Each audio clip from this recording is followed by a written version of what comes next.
Anda memang orang-orang yang ditakdirkan sial. Anda memang pembawa sial. Karena Anda nggak mempelajari, Anda nggak mendapat pengalaman positif dari pengalaman buruk itu. Pikiran positif mestinya ditanamkan, diletakkan, atau di-download, atau di-install sedemikian rupa, dan diletakkan di dalam pikiran bawah sadar. Itu adalah cara Tuhan menolong. Itu adalah cara Tuhan mengabulkan keinginan kita yang positif tadi.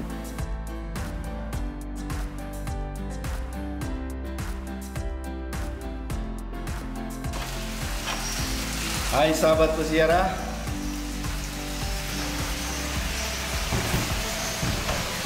bagaimana kabar Anda? Anda sehat-sehat kan? Saya berdoa dari tempat ini Anda juga selalu dalam keadaan sehat, dan terutama saya berdoa supaya Anda terlindungi dari ketakutan dan kekhawatiran karena virus corona yang sedang menyebar di mana-mana. Tetap doa saya teriring untuk Anda. Nah, menyenangkan sekali sebetulnya kalau kita melihat orang yang selalu gembira dalam hidupnya, easy going. Kadang dia melihat peristiwa selalu dalam sisi positif. Apapun yang terjadi dalam dirinya, dia selalu lihat secara lain. Dan dia mengatakan, saya beruntung hal itu terjadi pada dirinya. Dia tidak pernah menyalahkan situasi apapun. Bahkan orang lain ikut juga bergembira, bahkan ikut terinspirasi melakukan hal-hal yang baik dalam dirinya. Mungkin ada orang yang tergerak untuk yang meniru apa yang dia lakukan. Kegembiraannya, sukacitanya, kerajinannya, semangatnya, dan lain sebagainya. Bahkan mungkin ada orang lain juga yang terinspirasi meniru apa yang dia lakukan, dan mungkin hal-hal lain yang lebih ajaibnya lagi. Orang ini selalu merasa untung dalam kehidupannya. Untung selalu menyenangkan dan menggembirakan.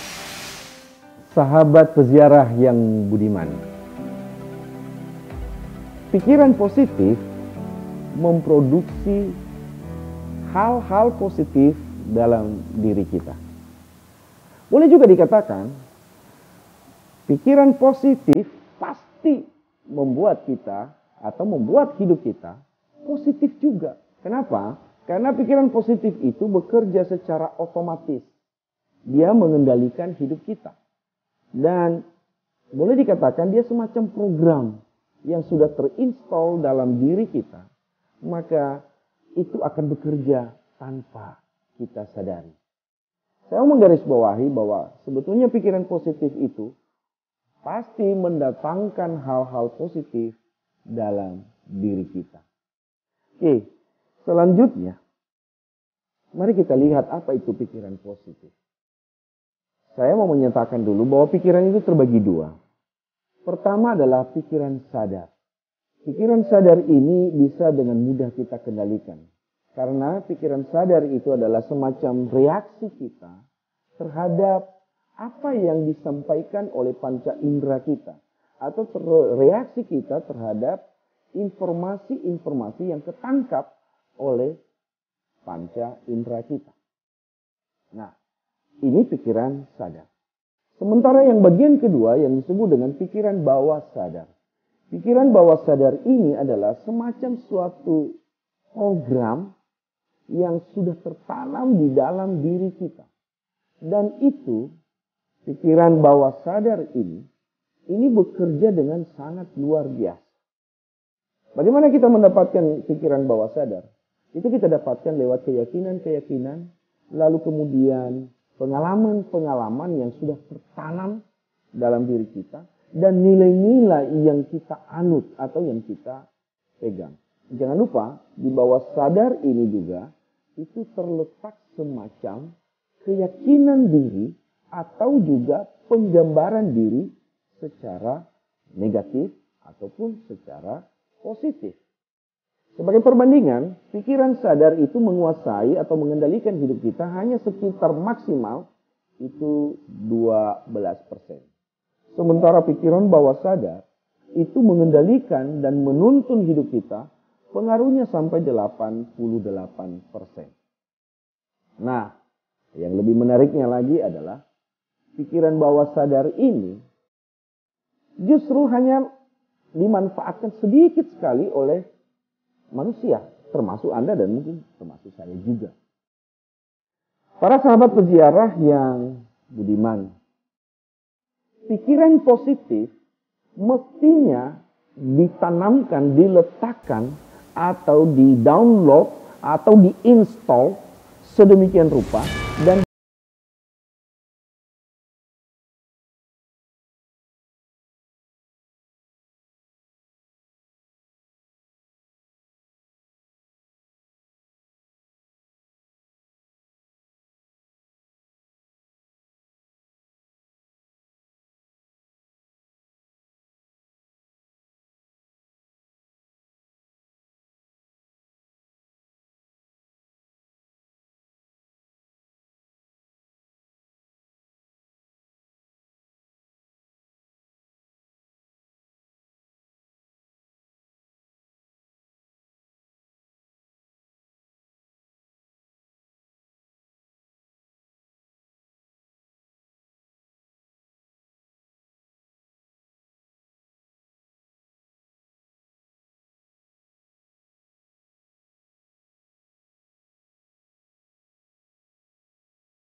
ingat.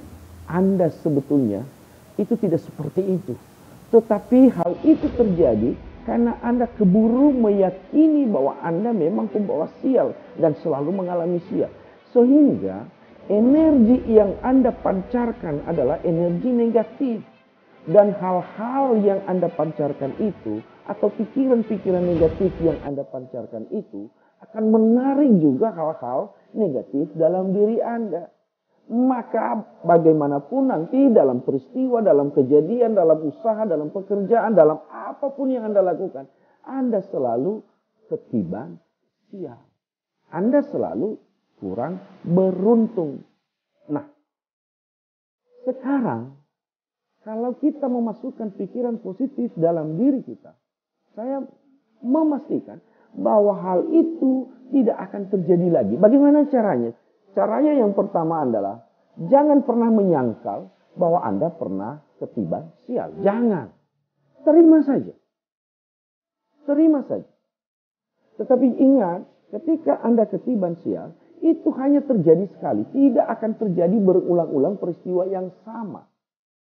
Tetapi, kenapa terjadi hal-hal yang mirip itu atau hal-hal yang sial itu? Karena Anda nggak mempelajari, Anda nggak mendapat pengalaman positif dari pengalaman buruk itu. Maka caranya yang kedua atau langkah yang kedua yang Anda lakukan adalah mengubah cara pandang Anda terhadap peristiwa itu. Saya berikan contoh. Peristiwa sial, kegagalan atau apapun yang Anda alami masa lalu, itu terjadi karena Anda kurang belajar contohnya. Belajar. Maka kalau Anda mengubahnya, boleh mengatakan sekarang dan selanjutnya, saya selalu beruntung. Karena apa? Karena saya selalu belajar hal penting dari setiap peristiwa yang saya alami. Sekarang dan selanjutnya, saya pasti beruntung. Karena saya belajar hal-hal penting dari pengalaman-pengalaman saya di waktu yang lalu. Nah, dengan demikian kita mulai menanamkan pandangan baru, dan itu kita yakini, kita afirmasi diri kita, maka otomatis energi kita juga adalah energi-energi positif yang muncul. Dengan demikian, kalau energi positif kita pancarkan, maka hal-hal positif akan tertarik dan kita tarik dalam diri kita. Katakan saja alam semesta telah mengaturnya itu dalam bahasa orang lain. Tetapi bagi orang yang mempunyai keyakinan agama, itu adalah cara Tuhan menolong. Itu adalah cara Tuhan mengabulkan keinginan kita yang positif tadi. Para sahabat peziarah yang budiman, dalam sisi kehidupan yang lain, juga hal ini tetap saja terjadi. Ya, bila kita memancarkan energi positif yang berasal dari pikiran-pikiran positif kita, tentu saja hidup kita akan menjadi positif. Kenapa? Karena hal-hal positif akan kita tarik dan akan datang dalam hidup kita. Mungkin juga saya mau mengambil contoh yang lain. Anda merasa pernah atau bahkan sedang mengalami hal-hal buruk dalam diri Anda. Dan hal-hal buruk ini seolah-olah tidak pernah berhenti. Hal-hal buruk ini datang dalam rupa yang berubah dan berwujud berbeda-beda. Tetapi intinya Anda menjadi menderita, intinya Anda menjadi sedih, intinya Anda menjadi kecewa dan lain sebagainya. Halo. Sadar diri sekarang. Bila Anda sedang berada dalam keterpurukan dan Anda merasa sungguh-sungguh berada dalam keterpurukan itu, sadarlah. Itu adalah efek dari pikiran-pikiran negatif yang Anda pelihara, yang Anda tanam dalam diri Anda, atau yang Anda yakini. Sehingga hal-hal negatif dan hal-hal buruk itu terjadi dalam diri Anda. Sebaliknya, seperti tadi saya jelaskan di atas, kalau kita memiliki pikiran negatif, otomatis energi negatif kita juga itu akan terpancar dari diri kita. Maka hal-hal negatif akan masuk dalam diri kita, akan kita alami. Sahabat peziarah yang budiman, sebaiknya Anda segera memproduksi energi positif dalam diri Anda dengan membangun atau mengkonstruksi, menginstal ulang pikiran-pikiran positif itu di dalam diri. Afirmasi diri Anda dengan kalimat-kalimat positif. Saya berikan contoh. Hal buruk yang terjadi di masa lalu dalam hidup saya adalah menjadi tangga naik kelas untuk meningkatkan kualitas hidup saya. Artinya apa? Hal-hal buruk di masa lalu itu kita nggak nolak, kita nggak mengatakan tidak pernah terjadi, sudah kita alami dan kita terima saja apa adanya. Tetapi kita lihat bahwa peristiwa atau pengalaman buruk itu menjadi sarana untuk meningkatkan kualitas hidup kita. Mungkin kita menjadi lebih sabar karena peristiwa itu. Mungkin kita lebih ramah karena pengalaman itu. Atau mungkin kita lebih mudah dan lebih menyiapkan diri untuk mendengarkan lebih banyak daripada banyak bicara. Lebih teliti misalnya. Bahkan ada orang-orang tertentu karena pengalaman-pengalaman buruk di masa lalu, dia sekarang menjadi lebih baik dalam hubungan atau relasi dengan Tuhan. Keimanannya, spiritualitasnya itu menjadi lebih berkualitas dan lebih baik lagi. Para sahabat peziarah, ada contoh lain lagi yang bisa saya berikan. Misalnya sedemikian. Mulai sekarang dan selanjutnya, saya mengalami hal-hal baik. Karena saya lebih senang dan selalu mensyukuri kebaikan yang terjadi dalam diri saya. Nah, ini juga adalah suatu pikiran positif yang meyakini dan mengamini bahwa hal-hal baik terjadi terus-menerus di dalam dirinya. Kenapa? Karena setiap hal-hal baik yang terjadi dalam dirinya, dia bergembira, dia bersukacita, dan dia mensyukurinya. Setiap kali dia bergembira, setiap kali dia mensyukurinya, itu kan terpancar energi positif dalam dirinya. Sehingga tentu saja akan menarik hal-hal positif juga dalam dirinya. Otomatis juga penciumannya, dalam arti kehendaknya atau keingintahuannya selalu terarah kepada hal-hal yang positif tadi. Contoh lain, ya, contoh lain saya berikan supaya ada perbandingan untuk saudara-saudara. Mulai sekarang dan selanjutnya, ya, aku berterima kasih atas rezeki yang melimpah dan mengalir terus-menerus dari sumber-sumber yang tetap dan sumber-sumber yang tidak terduga. Jadi mulai sekarang dan selanjutnya, aku berterima kasih atas rezeki. Berapa jumlahnya, sebesar apa, sekecil apa, selalu berterima kasih. Baik dari sumber-sumber yang menetap atau penghasilan tetap misalnya. Tetapi dia juga bersyukur atas sumber-sumber yang baru. Bahkan sumber-sumber yang tak terduga. Pengandaian bahwa dia akan selalu terbuka pada rezeki itu. Dia welcome. Maka hal-hal positif itu pasti akan terjadi juga di dalam dirinya. Sahabat peziarah yang budiman, saya ulangi sekali lagi, marilah membangun lingkungan yang positif dalam diri Anda dengan menanamkan pikiran-pikiran positif. Ya, supaya energi positif itu selalu mengalir dalam diri Anda dan diri Anda semakin positif. Ayo, mari menjadi lebih positif.